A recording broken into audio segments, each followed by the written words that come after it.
Most people over 50 who walk every single day are still gaining weight, still dealing with knee pain, still feeling exhausted, and they have no idea that the way they're walking is actually the problem. Walking is supposed to be the safest, easiest exercise on the planet. Doctors recommend it, fitness experts swear by it, and every health article you've ever read tells you to just go for a walk. And that's all true. Walking is genuinely one of the best things you can do for your body, especially after 50. But here's what nobody tells you. There are specific ways of walking that, at this stage of life, can quietly work against you. They can accelerate joint damage, increase your fall risk, stall your metabolism, weaken your heart, and leave you more tired than when you started. Thoughtful.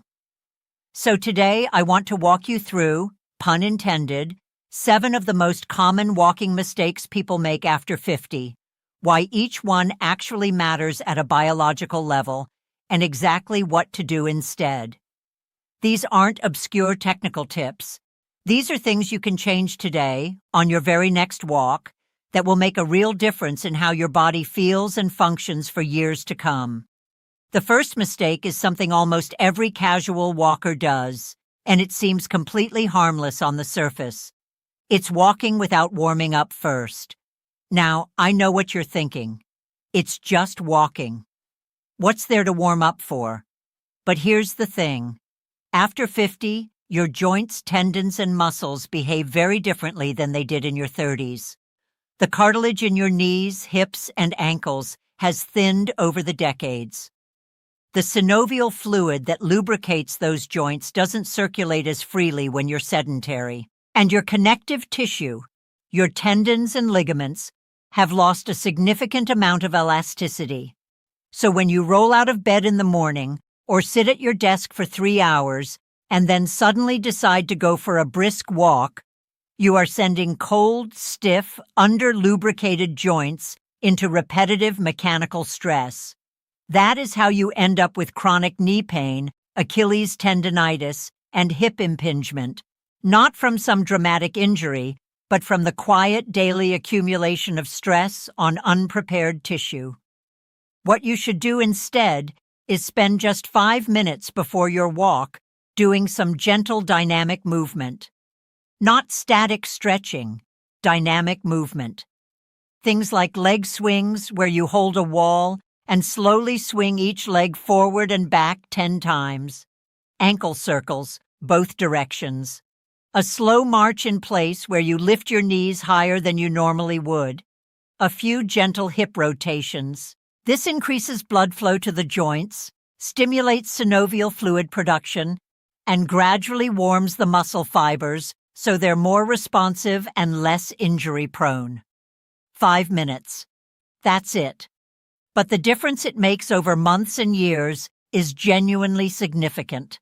The second mistake is one that people with busy lives fall into without even realizing it, and that's walking too slowly to get any real cardiovascular benefit. There's a common myth floating around that says any walking is good walking, and while movement is always better than nothing, that idea has given a lot of people a false sense of security. If you're strolling at a leisurely pace, the kind where you could comfortably sing a song out loud, your heart rate is not elevated enough to stimulate cardiovascular adaptation. And after 50, your cardiovascular system needs that stimulus more than ever. Here's why this matters at a physiological level. As we age, the maximum heart rate we can achieve naturally declines, roughly 1 beat per minute per year after age 40. Our arterial walls become stiffer, cardiac output decreases, and VO2 max, which is basically your body's ability to use oxygen efficiently during exercise, drops by about 10% per decade in sedentary adults. But here's what research consistently shows. Moderate intensity aerobic exercise, meaning the kind that genuinely elevates your heart rate to between 50 and 70% of your maximum, can dramatically slow all of these declines. A study published in the journal Circulation found that adults who engaged in regular moderate intensity exercise had arterial flexibility comparable to people 30 years younger. 30 years. That's not a minor benefit. That's the difference between a healthy heart at 80 and a fragile one at 65. So how do you know if you're walking at the right intensity? Use what's called the talk test. You should be able to speak in short sentences, 3 to 5 words, but you shouldn't be able to have a comfortable, full conversation without pausing to breathe. If you can narrate your entire walk without any effort, pick up the pace. Swing your arms more deliberately. Engage your core. Find a slight incline. Push yourself just enough that you know your heart is doing real work. The third mistake is something that affects posture, breathing, joint health, and even your mood. And it's something almost everyone does when they're walking and looking at their phone or staring at the ground. That mistake is walking with poor posture and your head down. Your head weighs somewhere between 10 and 12 pounds. When it's balanced directly over your spine, your neck and upper back muscles handle that load with ease. But for every inch your head tilts forward, which is exactly what happens when you look down at a phone or slouch, the effective weight your spine has to support increases dramatically. By the time your head is just 3 inches forward, your cervical spine is managing the equivalent of 42 pounds of force. Do that for a 30-minute walk every day, and you are systematically compressing your cervical discs, tightening your chest muscles, weakening your upper back, and training your body into a rounded forward posture that becomes increasingly difficult to correct with age. But the consequences go beyond just neck and back pain. Walking in a forward slumped position compresses your diaphragm, which limits your ability to take full, deep breaths. That means less oxygen per breath, which means your cardiovascular system has to work harder to deliver the same amount of oxygen to your muscles. You fatigue faster. You feel less energized. And research from San Francisco State University found that people who walked in a slumped position reported significantly lower energy levels and higher feelings of depression compared to those who walked upright, even when the walks were identical in duration and pace. The fix is straightforward, but requires conscious effort until it becomes habit. Lift your gaze so you're looking about 20 feet ahead of you. Pull your shoulder blades gently back and down, not stiff and military style, but relaxed and open. Engage your core slightly, just enough to feel a gentle stability through your midsection.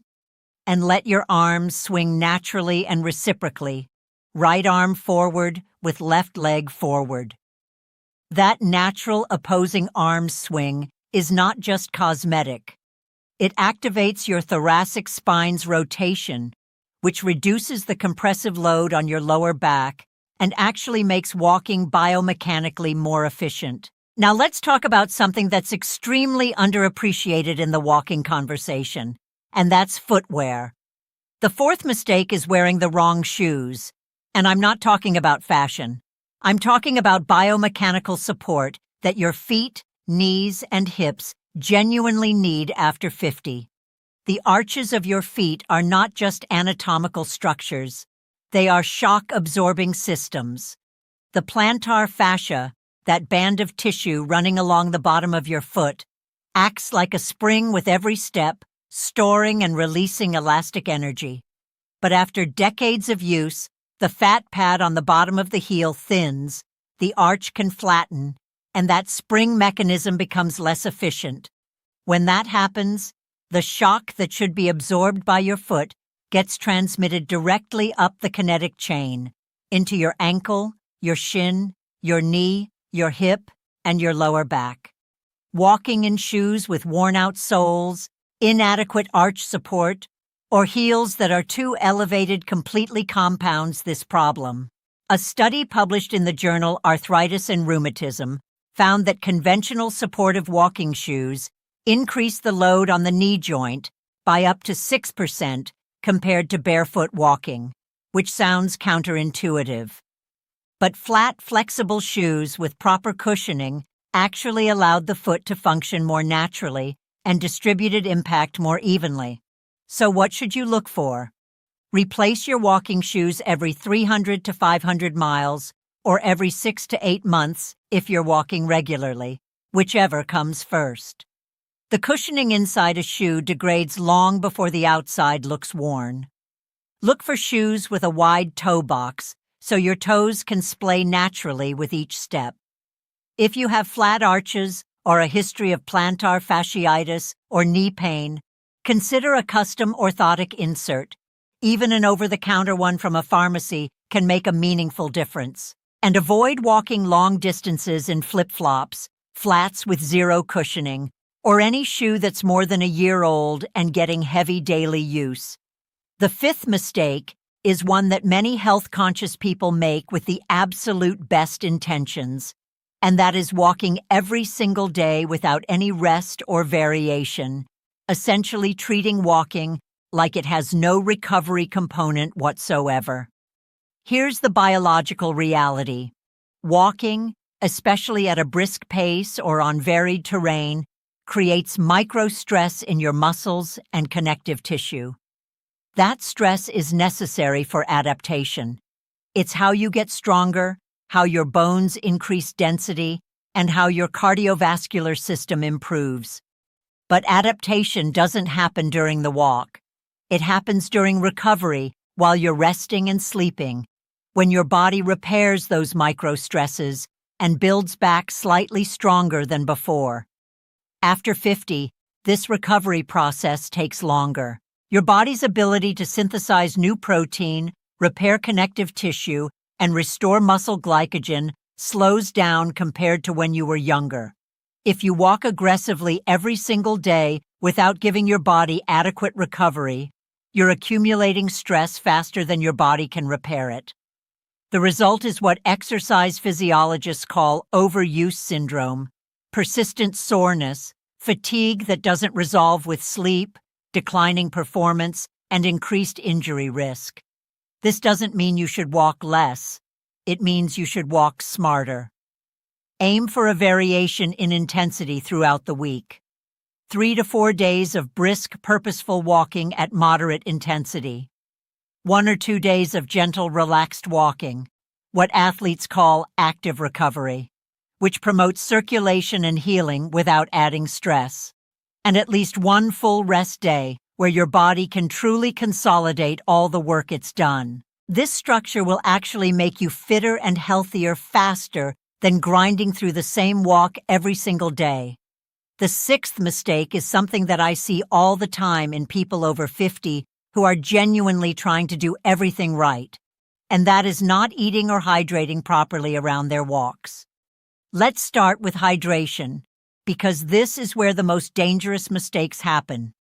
As we age, the thirst mechanism, the signal your brain sends when your blood is becoming too concentrated, becomes less sensitive and less reliable.